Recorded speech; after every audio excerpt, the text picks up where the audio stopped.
அவன்கிட்ட சொல்கிறதுன்னா இவங்க அம்மா வந்து எனக்கு அக்கா வேணும். அக்கா விட டபுள் அக்கா. அக்கா கூட அவ்வளோ பாசமாக இருக்காது, நினச்சி பார்க்க முடியல. அது என்ன பிரிவு நேரம், நீ பிரிவு நேரம், நீ உன் புருஷன் தனிமையா இல்லையா, அது மாதிரி எங்களுக்கு 5 பத்து ஒரு பிரிவு நேரம் வந்துச்சு. இந்த நேரத்தால் தான் வந்தது. இல்லைன்னா அது சாவாடுமோனா தான் நான் பார்த்துருப்பேன், எடுத்துருப்பேன், செய்திருப்பேன், எல்லாமே அது சடங்கு மொத்தம் செய்திருப்பேன். அது மாதிரி எனக்கு பாசம். அவளை என்னை கூட போகிற தம்பிக்கு என் மனதாக பாசம் வச்சுருந்தது. நானும் என் கூட போகிற 5 அக்காவில் அது ஒரு அக்கா வச்சுருந்தோம். எங்கள் குடும்பத்தில் நல்ல மரியாதை, அதுக்கு மரியாதை, நாங்களும் அவ்வளோ அந்யோன்யமாக இருந்தோம். வந்து வெனப்பையன் எப்படி வந்து பாரு, இந்த நிலத்தை விற்கணும்னாங்க எங்கள் அப்பா. விற்கணும் போது ஒரு ஆள் இங்கே கேட்டோம். அவன் கம்மியாக கேட்டான், 100 ரூபா சென்டர் கேட்டான். அப்போது அவனுக்கு கொடுக்குறது நீ வச்சுக்கன்னு அவங்க சொன்னாங்க. நம்ம நிலமெல்லாம் நிறைய இருக்குது, எங்களுக்கு வாங்க வேண்டிய அவசியம் கிடையாது. எதுக்கெல்லாம் என் தம்பி தான், அதுக்கெல்லாம் கடவுள் குறை கிடையாது எங்களுக்கு. அப்புறம் இருந்தாலும் நம்ம கிட்டக்குது, நம்ம உடம்புற மாதிரி அதை வச்சுருமே, சரி அடுத்தவங்கிட்ட கொடுக்குறது நீ வச்சுக்கப்பானாங்க. நான் சொன்னேன், உனக்கு வந்து கரைங்கிறதுக்கு பணம் கட்டுறதுக்கு எனக்கு பணம் இல்லை, வேணா அக்ரிமெண்ட்டு போடு, அது அந்த டைம் கேன்சல் ஆகிறதுக்குள்ள நான் பணம் தயார் பண்ணி நீ கரையை வாங்கிக்கிறேன்னு. சரி பணம் சார் அவ்வளோ நம்புறாங்க பாரு. பணம் வாங்காத பைசா கூட பணம் வாங்காத யாராவது அக்ரிமெண்ட் போடுவானா? போட மாட்டாங்க. அது அப்போ எங்களுக்கு அவங்களுக்கு எவ்வளோ லிங்க் இருக்குது பாரு. அதான் உங்கள் மேலே ஒரு பாசத்தால் ஒரு பைசா கூட வாங்காத அக்ரிமெண்ட் போட்டு உங்ககிட்ட கொடுத்தாங்க. அக்ரிமெண்ட் செலவு ஒரு 1000 ரூபா ஆச்சு, அவ்வளோதான் ரீச் பண்ணுது. அவங்களும் 100-200 போகிற செலவு தான். அது வண்டி சார்ஜ் வேறு ஒன்று. அவங்க ஒன்றும் 1000-500 தான் கொடுக்கல. உண்மைதான் பேசுவாங்க. ஆமாம் ஆமாம். நான் எவ்வளோ உண்மையானவனாக இருந்தால் ஒருத்தர் ப்ராப்பர்ட்டியை வந்து ஒருத்தர் சும்மா எழுதி வைப்பாங்க, அது வரைக்கும் சொல்லு. அப்போ என்கிட்ட எவ்வளோ நான் ஒழுக்கம் இருந்துக்கணும் நம்பி எழுதாங்க, அப்படியே இருந்ததுமா. இதுக்குள்ளே என்ன பண்ணிச்சு, அந்த இவங்க உடம்பு வந்தவங்க மெட்ராஸ் வாழ்து தங்கச்சி. அவன் இது கொஞ்சம் வியாபாரம், காய்கறி வியாபாரத்துக்கு நல்ல பணம் வரும், நல்லா கேட்டுப்பான். பணம் பார்க்காத நல்லா பணம் வர இருக்குதான், எனக்கு ஓணும்னு கேட்டுக்கிறான். அப்போ நான் கேட்டேன், ஏங்க நீ வேறு யாருனாலும் கொடுக்கறது இல்லை, உட்காரு என்ன உட்காருப்பா.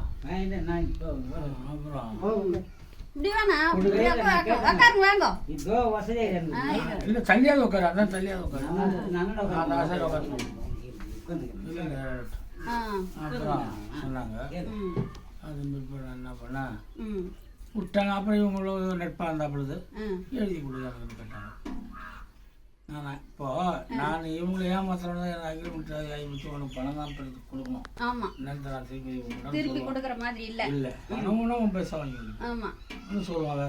நம்ம தான் அவ்வளோ அன்பாகிறோமே, சரி எழுதி கொண்டு திருப்பி நீங்கள் எங்கள் மாமனார் எழுதிக்க, எனக்கு செலவு பண்ண காசை கொடுத்துருவேன். அதே மாதிரி தபால் காலத்தில் நீங்கள் செலவு பண்ண காசு கொடுத்தாங்க. எவ்வளோ? ஒரு 1000-1500 தான். 1000 ரூபாய் நான் செலவு பண்ண காசு தான்.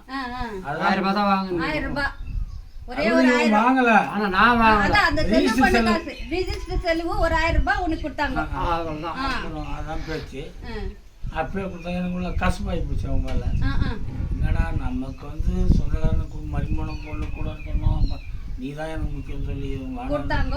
கொடுத்துட்டு இப்போ நம்ம மருமகனுக்கு வேணும்ன்றாங்களே ஒரு கசப்பாக போச்சு. சரி எனக்கு எழுதி கொடுத்து எனக்கு கொடுக்க வேண்டிய காசு அட்டட்டாயா அவங்க திரும்பியே பார்க்கல. அவங்க எப்படி எழுதுனாங்க அதே மாதிரி நீங்கள் திருப்பி எழுதி கொடுத்துட்டீங்க. நான் அப்படியே ட்ரான்ஸ்ஃபர் எழுதி கொடுத்தேன், ஒரு பைசா வாங்கல. அந்த செலவு பண்ண காசு ஒரு 1000 ரூபாய் மட்டும் அதுதான் கொடுத்தாரு. அதுவும் இவங்க பொதுவாள் கொடுத்தாரு, பொதுவாள் கொடுத்தாங்க, இவங்க கொடுக்கல. இல்லை நான் அதான் கேட்டேன், செலவு பண்ண காசு விட்டு எழுதி போ, எனக்கு கூட லாபம் கூட கேட்கல, வேற ஒருத்தர் எவ்வளோ எனக்கு பேசுவான். நான் அதெல்லாம் எனக்கு தேவையில்லை, செலவு பண்ண காசு கொடுத்துறாங்க, கொடுத்தாங்க. அது உண்மையில எனக்கு இப்போ கஷ்டம் வருது. அந்த கஷ்டம் பாரு கொஞ்சம் 30 வருஷம் 40 வருஷ காலமாக நெஞ்சில் அவங்கள நினைக்கிறேன், ஆனால் போய் பார்க்க முடியல. நெஞ்சில் நினைக்கிறேன், காயலாக தான் கூட கேள்விப்பட்டேன், பார்க்க முடியல. டெத்துன்னு சொன்னாங்க, பார்க்க முடியல. எனக்கு அந்த அளவுக்கு கஷ்டம். நான் எனக்கு நண்பாகிறவங்க உயிரை கூட கொடுப்பேன், பகையாகிறவங்க திரும்பி விட மாட்டேன். அந்த ஆனால் கசப்பு வாயில் தான் சொல்கிறேன், நெஞ்சில் இனிக்குது போயிடுது. ஐயோ பண்ணிட்டாங்களேன்னு நெஞ்சில் நினைக்குது, வாயில் கோவம். பொண்ணு வந்து அவ்வளோ பிரெயின் வாஷ் பண்ணிடுச்சு அப்பா அம்மாக்கு. எனக்கு வேணும் பண்ணிட்டான் அப்படின்னு பண்ணிட்டு உங்ககிட்ட இருந்து வாங்கிட்டாங்க வாபஸ். அது அதான் சொல்றேன், இவங்களும் எனக்கே பணம் கொடுக்காத நான் சும்மா எழுதி கொடுத்தாங்க, சும்மா எழுதி கொடுத்தேன். இவங்க நம்பினாங்க, நம்பி உங்க பேர்ல எழுதினாங்க. நீங்க நம்பி திருப்பியும் எழுதி கொடுத்துட்டீங்க. பிரதி பணம் எதிர்பார்க்காத கொடுத்துட்டேன். ஆமா, ஒரு பைசா எதிர்பார்க்கல, நீங்களும் கொடுத்துட்டீங்க. ஒரு செலவு பண்ண காசை மட்டும் வாங்கிக்கினீங்க. அது கூட பொது ஆள் கொடுத்தாங்க, இவங்க கொடுக்கல. இல்ல தபால்காரர் கொடுத்தாரு.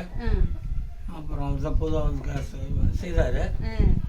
அப்புறம் இவங்க கரிமா எழுதுனாங்களா, சும்மா எழுதுனாங்களா, தானமா எழுதுனாங்களா எனக்கு தெரியாது.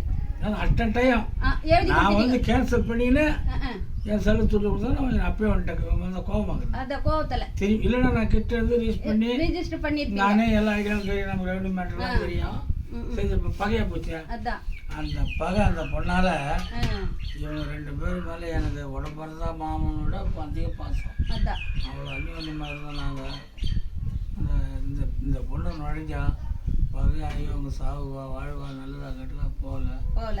எங்கன்னா பார்த்தா ஒரு வார்த்தை பேசுவாங்க, அது நான் பட்டம் படம் கொடுத்துருவேன். மனப்ப கசப்பாக போச்சு. பண்ணியே மாமா அதே மாதிரிதான் மாமா 10 பைசா கொடுக்காத அவன் ரீச் பண்ணி நம்புறவங்க பொண்ணுக்காரி நம்ம தூரமில்ல தாங்குவா. என்னையும் அடுத்த ஊருக்காரன் அடுத்த பங்காளி தம்பியே உன்னையே நம்பினாங்க. பெத்த பொண்ணை நம்ப மாட்டாங்களா?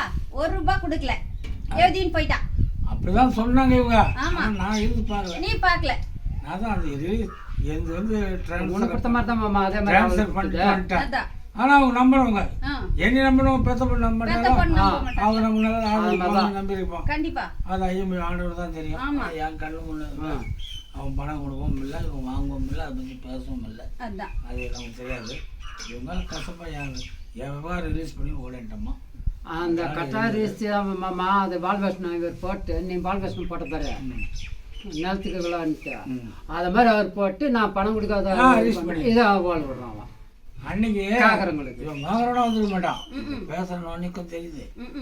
உடனே வந்தா கரியை எல்லாம் அக்ரிமெண்ட் தாங்க, அக்ரிமெண்ட் கேன்சல் பண்ணிட்டு கரியை அதே வால் விஷயம் போட்டு பத்திரம் ரிலீஸ் பண்ணி போட்டுருவான். இவன் கொடுக்குறேன் கேட்டா நான் ஆயம்பேட்டார்கிட்ட உங்ககிட்ட என்ன சொல்றது, அவர்கிட்ட உங்ககிட்ட வாங்கினான்றாமா நான் அவனுக்கு கரி எழுதினா 1 ரூபா கொடுக்குறேன். ஆயம்பேட்டார்கிட்ட அவர் சொல்றாரு, நான் இவங்க கிட்ட வாங்கல, உங்ககிட்ட தான் வாங்கினேன், நான் உங்ககிட்ட தான் பணம் கொடுத்தேன்னு சொல்றாரு அவரு. எப்படி கொடுத்தானா என் செலவு தொகை தான் கொடுத்தான். அதான் எனக்கு கரி நான் கொடுக்கல. அதான் அவனும் கரி என்கிட்ட வாங்கல. மாமா இப்போ என்ன நான் சொல்றேன்னா, இப்போ அவர் பத்திரம் வச்சுக்கிறாருல, அது நீ வந்து டைரக்டா அப்படி கொடுத்த மாதிரி இருக்குதா, இல்ல இந்த கேன்சல் பண்ணிட்டேன். அக்ரிமெண்ட் கேன்சல் பண்ணிட்டு இவங்க இருந்து கறி விட்டு அப்படி எப்போ எங்க அப்பா கைது பண்ணி அது பார்த்தா தெரியும். அப்பா அம்மா இவன் எல்லாம் இருந்தாங்க, நானும் இருந்தேன். ஆனா சாட்சி கைது என்ன போட வச்சிட்டான். கரியா இருக்கும், நான் போட மாட்டேன்னா கூட அவன் என்ன போட வச்சான் சாட்சி கைது.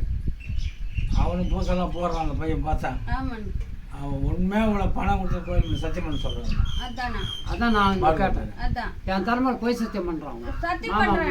முன்னாடியே எங்க சத்தியம் பண்ணிட்டுக்கிறாங்களே, நான் தான் இல்லையேண்ணா தலைமையில போய் சத்தியம் பண்ணாமா இங்க அரியா சொல்றாங்க. நீங்க அந்த போலீஸ்காரங்க எல்லாம் வந்தாங்க வாங்குனேன்ட்டு எங்க வீட்டுக்கார மேலயே சத்தியம் பண்ணிட்டுக்கிறாரு. அவன் இது ஒண்ணாச்சாமா, நான் 10 பைசா வாங்கலாம். மனசாட்சி தான் நம்ம பேசலாம். ஆமாண்ணா, துரோகம் அவன் நல்லவனா இருந்தான். ஆனா எனக்கு ஒரு மனசாட்சி படி அவன் நிறைய பணம் கொடுத்துருக்க மாட்டான். என்ன 1000 தான் நீ கொடுத்தா கொடுத்துருப்பான் என்னட்டான். என் அம்மாக்கு 10 பைசா கூட கொடுக்கல. நான் கேட்டேன் முறை மாதிரி வந்தாங்க, நாளைக்கு வந்தான். தம்பி இருந்து எழுதி கொடுத்து நம்பி எங்க எழுதி கொடுத்தா அவங்களும் எழுதி கொடுக்க மாட்டாங்களா? கண்டிப்பா அப்படி இருந்திருக்கலாம். அவன் பொய்யும் சொல்லலாம், புரியுதா? நான் 100க்கு 100 என்ன சொல்லுவோம், அவன் அவ்வளோ தொகையும் நிறைய கட்டி கொண்டு கொடுத்துட மாட்டான். என்ன அன்னைக்கு செலவு ஒரு 1000 தான் கொடுத்துருப்பான். அதேதான் ஒன்று நடந்திருக்கலாம். அது மாதிரி கடவுள் தான் தெரியும். அவனா அப்படியெல்லாம் மோசம் நாசம் பண்ணவங்கள சரியாக மாட்டாங்க. நான் பார்த்துட்டேன். நீ நினைப்பாண்ணா, நாங்கள் பார்த்துட்டோம். என்ன அடாவடி பேசுறான் தெரியுமா போன்ல? ஒன்றும் இல்லை, ஆதார் கார்டு தான் கேட்டேன் எங்க நாத்தனாருது. என் நல்லா விற்கிற வரைக்கும் நான் கொடுக்க மாட்டேன். எத்தனை 1000 கொடுத்து வாங்கினேன்னு நான் கேட்டேன். நான் வாங்கினது அதான் ஆயம்பேட்டில் வாங்கினேன். உன் மாமனார் கிட்ட வாங்கல உன் புருஷன் கிட்ட வாங்கலன்னு சொல்றான் அந்த ஆளு. அப்படியே சொன்னாங்க. என் நிலம் விக்கிற வரைக்கும், அதுவும் என் நிலம் விக்கிற வரைக்கும் பணம் நான் பணம் கொடுத்து வாங்கினேன். அந்த காலத்துல நானே பணம் கொடுத்து வாங்கினது என் நிலம் விக்கிற வரைக்கும் நான் உங்களுக்கு ஆதார் கார்டு கூட கொடுக்க மாட்டேன். அந்த பொண்ணுது எங்க பொண்ணுது ஆதார் கார்டுக்கு பொண்ணுதுன்னா வாரிசு சர்டிபிகேட் வேணும்னு பொண்ணுது ஆதார் கார்டு கொடுன்னா அந்த ஆள் அப்படி சொல்றான். வாரிசு சர்டிபிகேட் வாங்கிட்டாரு. இப்போ சட்டம் இல்ல, எல்லாரும் கையெழுத்து போடணும்னு அவசியம் கிடையாது. இப்போ இந்த கழனிய கொஞ்சம் இருக்குது இல்லையாண்ணா? இப்போ 90 சென்ட்ல 56 சென்ட் அவ 71 சென்ட் ஏதிக்கணாமா? 71. அதில் உங்க தண்ணி மிளகாங்க.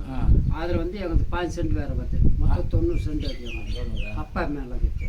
அதில் வந்து 56 சென்ட் தான் அவன் மேலே பட்டா இறங்கிது. அந்த பொண்ணு மேலே 44 சென்ட் எங்கள் அப்பா மேலே இருக்குது. அப்படியே அதாவதுப்பா பட்டா இறங்கலாம் டிரான்ஸ்போர்ட், அது ஒரு பெரிய விஷயம் இல்லை. ஆமாம், அது நம்ம அதை பற்றி பேசாத.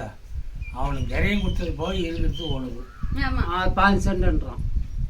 அப்போ உனக்கு அவ்வளோதான் சேரும். அது வந்து பட்டா வந்து டிரான்ஸ்ஃபர் ஆகலை இன்னும் பல்ல. நான் அப்ஜெக்ஷன் பண்ணிட்டேன். நீ எது பண்ணாலும்பா பட்டா வச்சு நம்ம எதுவும் சாதிக்க முடியாது. கோர்ட்டில் பட்டாலாம் நிற்காது. பட்டா வந்து புறம்போக்கு நிலைமை தான் நிற்கும்.